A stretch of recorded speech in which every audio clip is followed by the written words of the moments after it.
I look at successful marriages, I think I see some common elements a lot on those ones that I really want to emulate with my wife. And it's really a commitment to help one another every day to improve the day-to-day of your life. Okay, love is great, the big picture's awesome.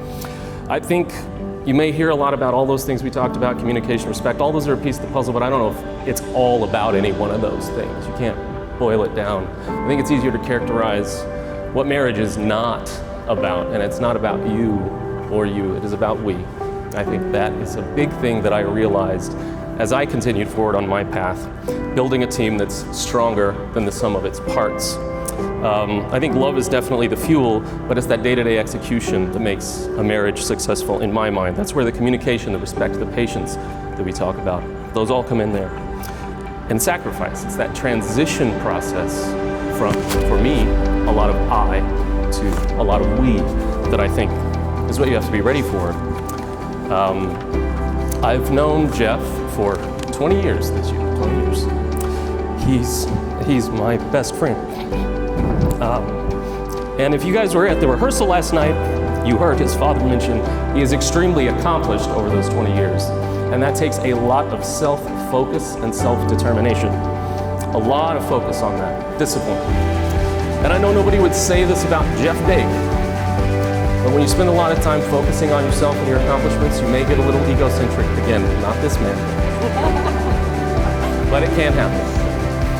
And when he met Joelle a few years ago, the spark was immediate. I still remember the time I met her. We had brunch together on a Sunday when I was visiting Jeff in Atlanta. He was really excited to introduce the two of us because he thought we would get along. I think that was something he was really looking forward to.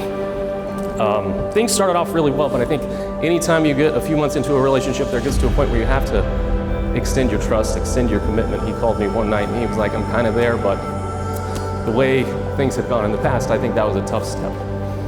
And that was when I think Jeff actually, I said to him, talked to him for an hour that night or so and said, let's just get out there. Do you love her? And that early he said yes. And I said, then you have to start extending your heart and building your trust. And it was that moment that I started seeing the transition from I to we, which I think I've seen both of these people focus on so much over the past few years, a very explicit way to build on themselves and build their relationship foundationally. So I think they're well ahead of the game. I think they did it with a lot of hard work, a lot of communication, a lot of respect, all those things we talked about, and definitely they did it with a lot of love. Today I have the honor of formally joining them in marriage, but I take great comfort in knowing they are already glued. They are already well prepared to learn what marriage really is all about. Together. Congratulations.